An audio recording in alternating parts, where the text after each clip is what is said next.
was, I think, probably, sadly, 40. And my grandmother had died, and my mother gave me the Viewmaster and the reels that went with it.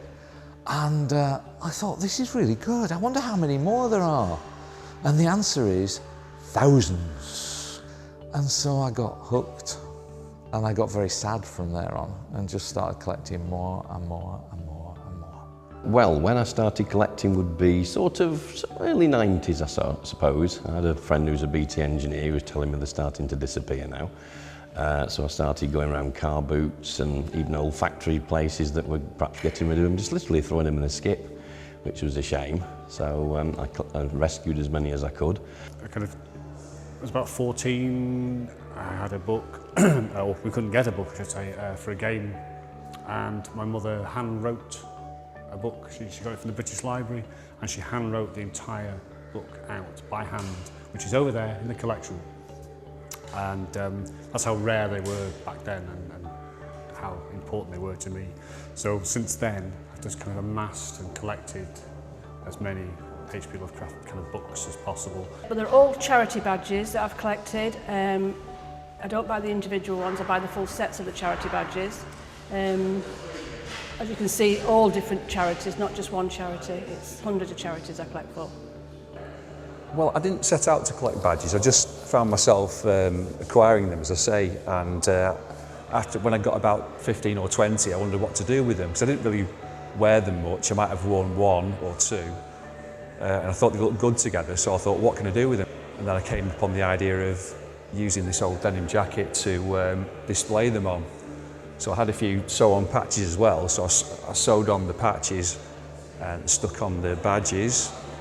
And then there weren't really enough to fill the whole jacket, the back of the jacket, so I thought, well, I better buy some more. So Probably got about probably 80 or 90 now in total of varying types.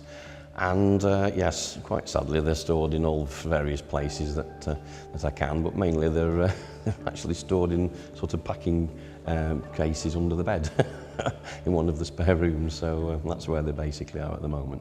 But when I had the opportunity to come here and display them and perhaps bring a few memories back for people who remember these phones, then I thought, yeah, let's jump at the chance and show them out to more people.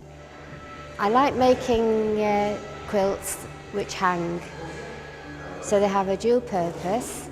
Most of them are hand embroidered, but some of them are machine embroidered as well. And it's just something I like to do. It passes the time, it's a hobby, and it's very constructive. There's so much of this now, it takes up so much space, I mean vast amount of space, that it certainly can't stay in our house. So we do actually have a storage facility, and I keep most of it there, so I don't see it very often. But what I keep close by is my collection of reels, the individual reels that go in the viewers. I love the reels, and so I keep about 3,000 of those in the house. I must have spent, I don't know, a couple of £100 over the years on just buying badges. I don't do it anymore because I mean they bring out so many badges now that you can spend a fortune, but I've got enough, I think. But it looks good and it reflects my passion for Blackpool Football Club, I think. I've obviously been thinking a lot about this recently, and when somebody collects something, there's a sense of ownership, not the items, but the subject.